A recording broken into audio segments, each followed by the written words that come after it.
Military installations are actually never particularly beautiful or homey places. However, even among these places, there are still some that are creepier and spookier than all the others, and 5 of them we now present to you in this video. But before we start, we would like to ask you for a contribution. Leave us a comment after the video. If you're one of our subscribers, we'll thank you for your post with a heart and pin it to the top where everyone will read it first. Just make sure you already have a subscription, like the video, and mention both at the top of your post. We're looking forward to reading from you, so let's start with the number 1 creepiest abandoned military base in the world. Number 1. Fort Drum. In 1909, U.S. troops moved in and turned tiny El Fraial Island at the mouth of Manila Bay into a fortress. The small pile of stones was covered with a bizarre structure of reinforced concrete. The strange shape of the structure earned the island the nickname Concrete Battleship. The fort, located on one of the most important sea routes in the Philippines, played a central role in the wars that followed.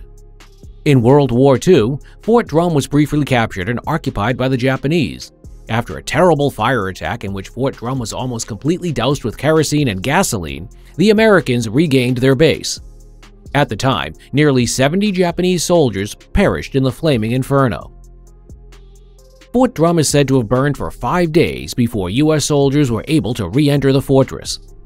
The now abandoned fort was named after Brigadier General Richard C. Drum, who played a significant role in the Mexican-American and American Civil Wars. Today, the ruins of Fort Drum, including its ruined towers and 356mm cannons, are a sad sight. Since the 1970s, people kept coming to loot everything usable from the island and turn the scrap metal into money. In 2009, the U.S. Armed Forces wanted to sell Fort Drum, but no takers were found for this eerie place. Today, there is a kind of lighthouse on Fort Drum. The light on a 6-meter mast was installed by the Philippine Coast Guard in 2001 to guide ships safely into the South Channel of Manila Bay. Number 2. MAUNSELL Forts. The term MAUNSELL forts is used to describe a number of defense towers built in the estuaries of the Thames and Mersey rivers during World War II. The bizarre-looking structures were all designed by a military planner named Guy MAUNSELL, and the structures were eventually named after him. The Grain Tower Battery at the mouth of the Medway dates from 1855. The Plymouth Breakwater Fort was built in 1865, and the 4 Spithead forts date from between 1865 and 1880. During World War I and World War II, the towers played a vital role in protecting the rivers and inland from German U-boat attacks. Then, in the 1950s, the towers were decommissioned. Things didn't really go quiet around the MAUNSELL towers, however, as almost all of them attracted pirates in the 1960s. No, we are not talking about real buccaneers here, but radio pirates. Pirate radio was so hotly contested at the time that there were heated arguments surrounding the rights to use the towers. The Red Sand Tower was where probably the strangest radio pirates ever moved in. A local fisherman named Paddy Roy Bates occupied the tower, which was outside the British territorial waters at the time, to broadcast Radio Essex from it. Nothing came of the radio success, and Bates subsequently founded the independent principality of Sealand on his tower. Bates appointed himself Prince of Sealand. His wife had herself named Princess, and their son was the official Prince Regent of the principality. In the 1970s, there were clashes with the mafia, and a dubious businessman attempted to seize Sealand through an attack by a mercenary force. When the United Kingdom extended its territorial waters to the 12 nautical mile limit in 1987, the platform was once again in British territory. Since then, British diplomats tried to talk sense into Bates and his family.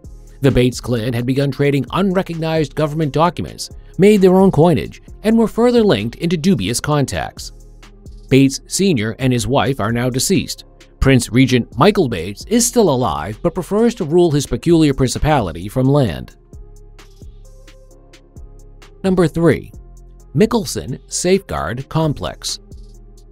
When you see the MICKELSEN Safeguard Complex for the first time, you inevitably think of a bizarre mixture of pyramids and Stonehenge. Yet this complex was not even a particularly fancy military complex. Near Langdon in North Dakota, it was used exclusively for testing the U.S. Army's Safeguard Missile Defense Program.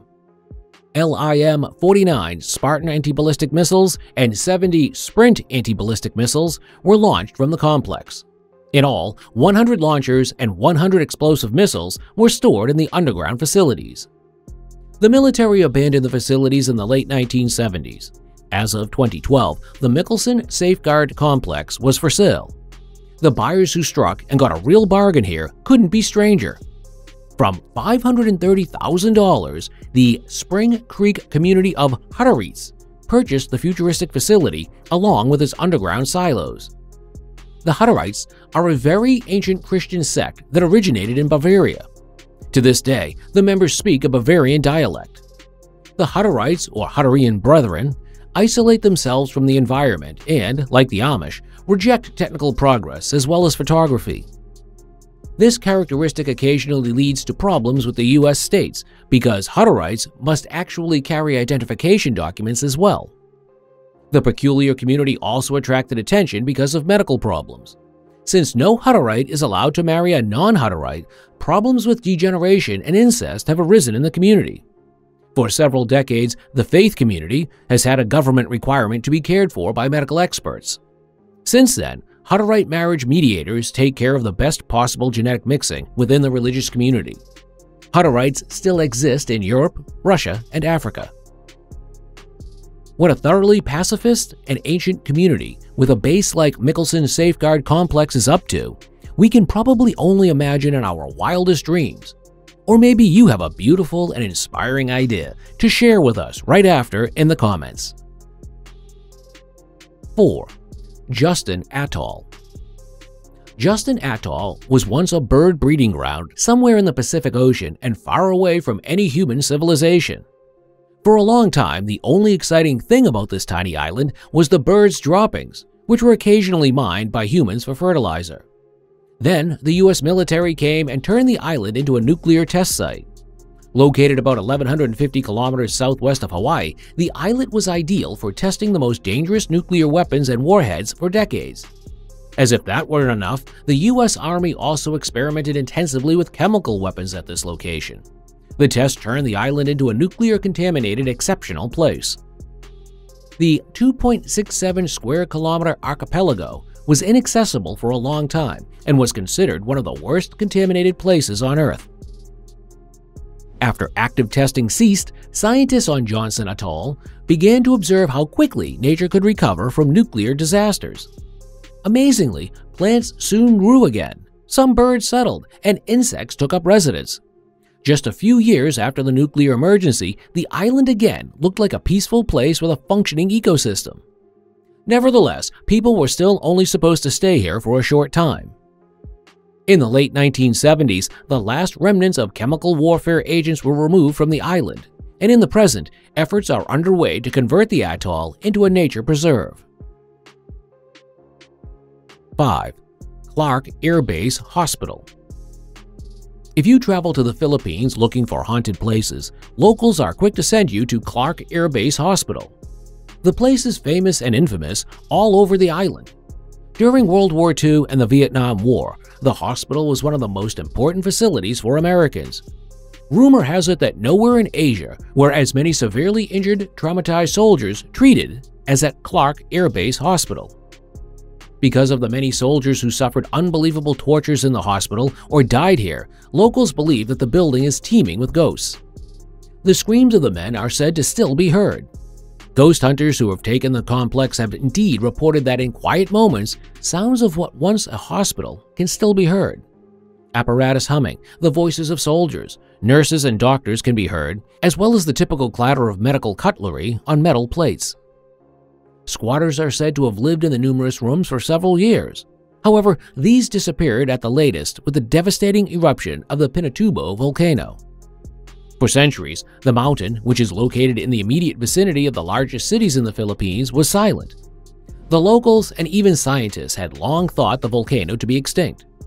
There were no safety measures and no evacuation plans when Pinatubo erupted unexpectedly in June 1991. The authorities quickly brought as many people as possible to safety in a chaotic rescue operation. The area around the former military hospital was also evacuated. Around 900 people lost their lives during the eruption, and pyroclastic flows, ash, and mudslides destroyed large areas. The consequences of the massive volcanic eruption were felt worldwide. Eyewitnesses involved in the evacuation of the occupied Clark Air Base Hospital reported increased ghost activity at the time. It almost seemed as if the excitement surrounding the volcanic eruption had reawakened the building's memories. The sounds were said to have sounded as if military aircraft had just brought another cartload of severely wounded or killed soldiers. After the volcanic explosion, the hospital was covered by a layer of ash 30 centimeters thick. This only made the buildings and debris look more eerie and haunting. Today, the complex is completely abandoned and is located in the Clark Freeport Zone in Angeles City, Philippines. A few years ago, a TV station stopped by to hunt for ghosts, and witnesses still report eerie screams of people in pain and not wanting to die. Creepy, isn't it?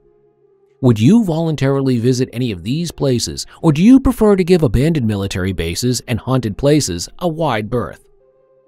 Tell us what you think about these creepy and bizarre places. We welcome your input on the topic and your discussions in the comments. Please remember to mention your subscription if you have one and to like the video. We thank you for joining us today and look forward to seeing you back at Hidden Worlds soon.